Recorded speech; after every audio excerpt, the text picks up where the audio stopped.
They cannot answer that. And the betrayed has so many questions because they are trying to put it together in their mind. Why and how? For many reasons. But they just cannot comprehend.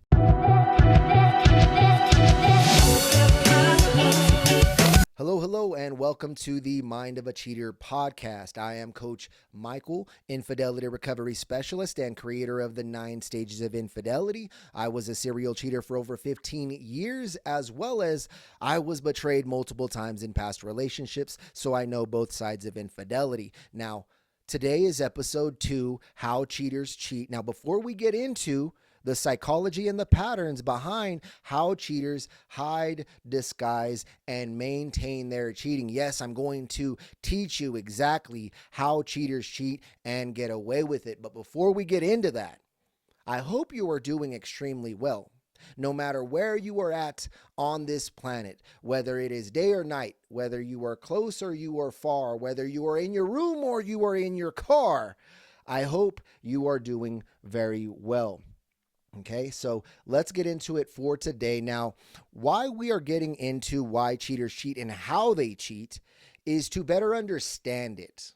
Okay, so that we can gain that closure, so that we can gain that clarity, because it is very important for both the unfaithful and the betrayed to know their why and the how and the psychology behind it all, because without it, you cannot gain that closure. You cannot gain that acceptance. You do not have a starting point to begin moving forward from. The unfaithful cannot explain why, and how for so long, and all of those questions that the betrayed has. They cannot answer that. And the betrayed has so many questions because they are trying to put it together in their mind. Why and how?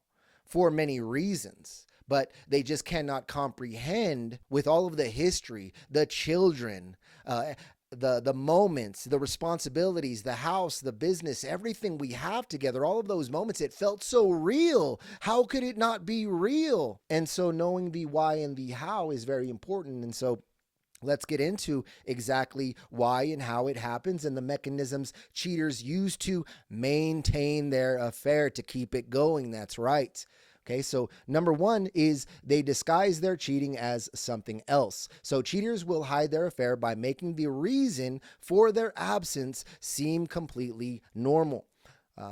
And one of the most common ways they do this, or excuses, is work. I have to be at work more. My boss is asking me to be, I have to be there. There's more meetings. You know what time of year it is. It's always hectic around this time. Oh, something happened. And now I have to work closely with this person. Now, here's what it is as well. You see, they will disguise the affair partner as someone innocent by actually revealing them, actually talking about them, so that it seems innocent, so the betrayed cannot question them. They'll even talk about this person's family and these kinds of things, or even put them down. They'll even say bad things about their coworker, right? To make it seem like there is nothing going on. Meanwhile, in the background, there is. And what will happen is they will even, again, use all of that to mock you. Right? I told you they're married and they have a family. Geez, they were just with them over here on this trip together, and oh, they're whatever, all of these reasons, right? And so this is what will happen time and time and again. And now when it's outside of work, when it involves family, here's another way. When the unfaithful partner has children with another partner, with another person, with another, with an ex. And so what they will do is, well, hey, I have to take the kids here. I have to do this. I have to take them to practice. So one of my son got sick. My daughter has this after school thing, whatever it is. There's something that pops up that they have to do. And yes, as psychotic as it sounds, they will use the children to continue to get away with their cheating. And so here are some red flags with those stories, in case you were the betrayed, wondering, okay, you're starting to really freak me out over here. I'm starting to think about all these things. I'm already doing a lot of overthinking.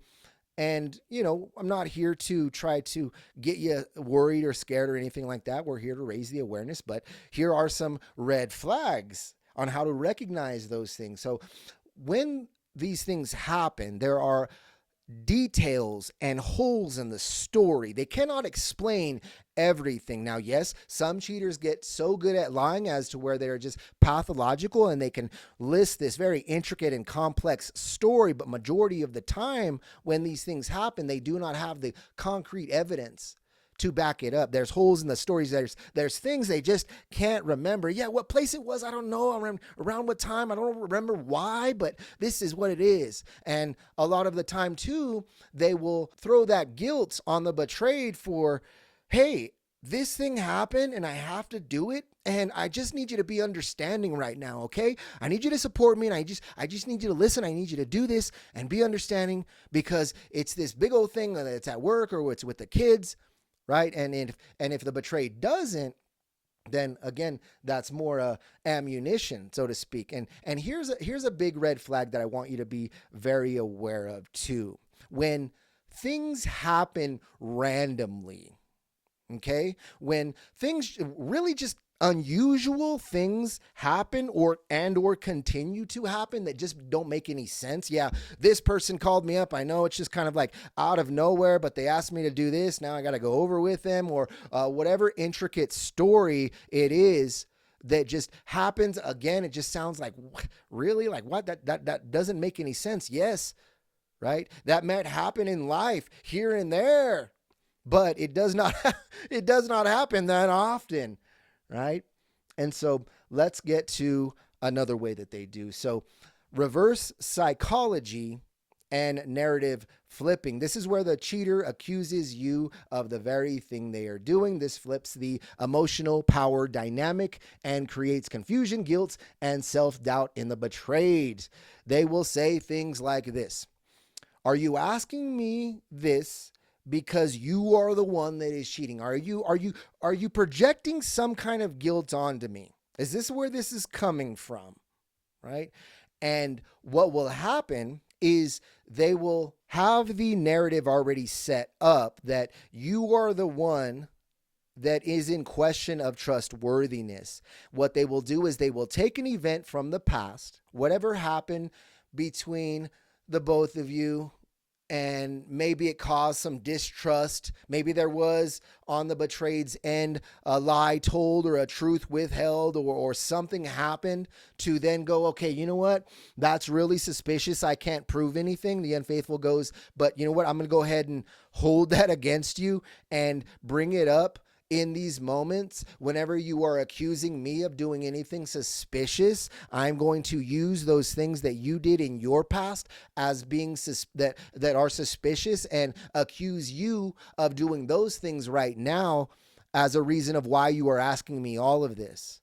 And so I continue to extract these moments in our relationship and then use them against you to question your trustworthiness, not mine, to deflect, dismiss, right? And so this is another way that they will avoid being questioned about it. One of the easiest ways to avoiding a question is asking a question. To not answer a question, you instead ask another question. So let's move on to number 3. I hope this is all helping. I hope I'm not going too fast for you. If you want to ask a question, definitely leave it below, and I'm more than happy to get to you. Number 3 is using emotional episodes as cheating opportunities. Yes, cheaters will create patterns that make their cheating look like a coping mechanism.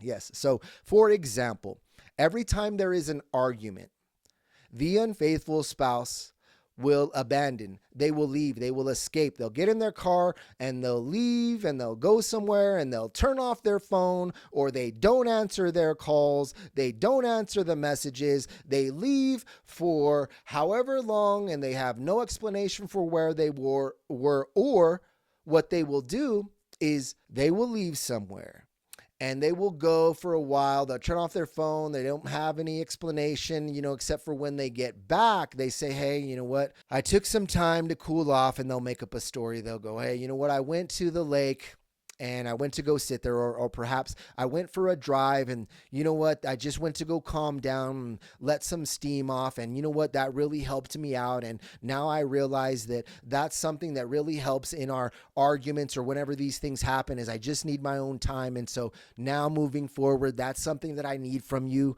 I need you to be understanding of whenever we get into these arguments, I just need my time to myself. And yeah, I don't want to answer my phone. I don't want to answer any messages. I just want to be on my own. And that's what's going to help me in helping us and to fix this problem with our communication, is to not have these arguments. So I need you to be understanding of that. And the betrayed spouse will go, okay, all right, well, if that's what you need, okay, well then I don't like it, but I want to fix things. And so they will use that as a future opportunity, a pattern, if you will, to each and every time they get into the argument, they use it as an excuse to escape or go and, let off some steam. And, and that's to the understanding. It's already set up at that point where the betrayed spouse should understand. You should be understanding already at that point, right?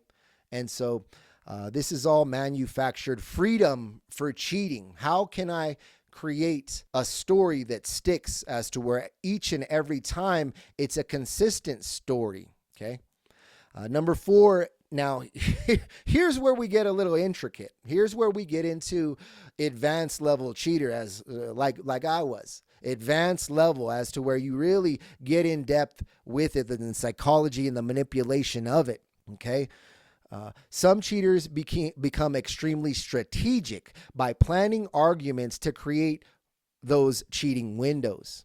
Okay, planning to argue with my partner so that I can escape and go see my affair partner. They will intentionally start fights to create that distance, for that reason to leave.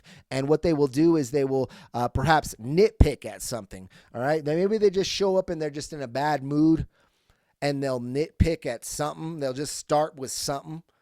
Right. And then they'll go, well, see, man, there you go again doing that. And it's just like, whoa, what did I even do? What's going on here?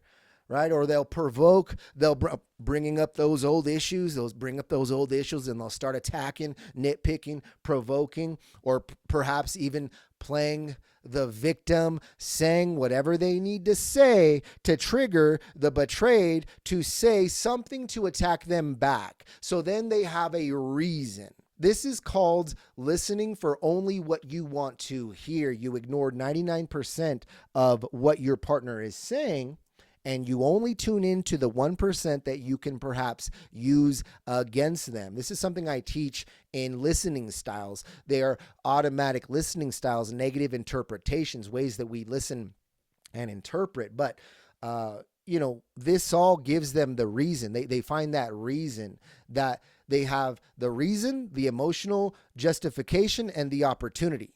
It's all covered when this all happens. And so again, it's just finding that argument, finding that opportunity. How can I leave tonight to go see my affair partner because they asked me to go to this thing with them, or to go to meet them at this place, or whatever it is. And so now I have to create some kind of story, and I can't go anywhere because I can't just leave somewhere randomly or just go hang out with somebody randomly. I can't do that. And so what I can do is create an argument, a fight with my partner, so I can flee and go see my affair partner. And so here's the core truth.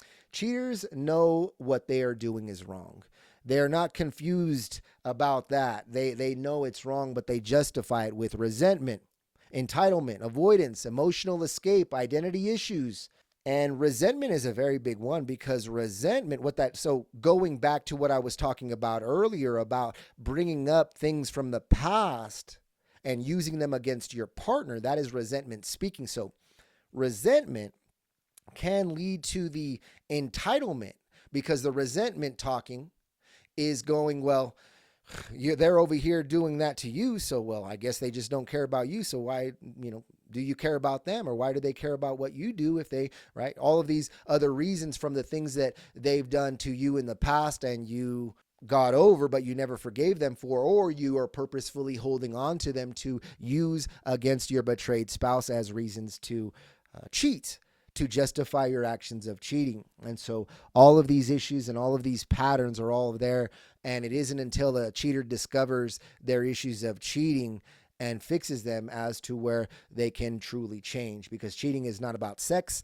It's about identity, it's about coping and emotional regulation. So the only way a cheater truly changes is by discovering the issues that led them to cheat, understanding their internal belief system, and rewiring their identity, their subconscious mind, their brain, and their body to become that person who is trustworthy permanently. This is identity level work, not apology level work.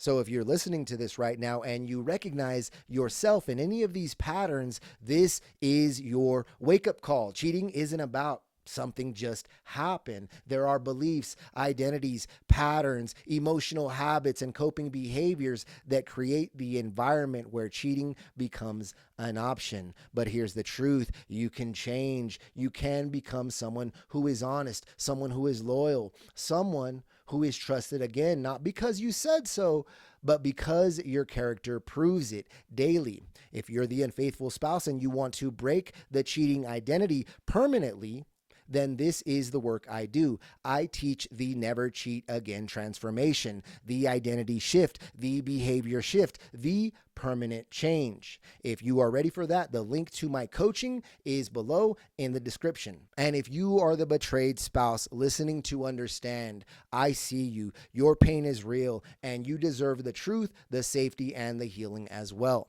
This is the Mind of a Cheater, where we do not avoid the truth, we face it so we can rebuild ourselves into someone real.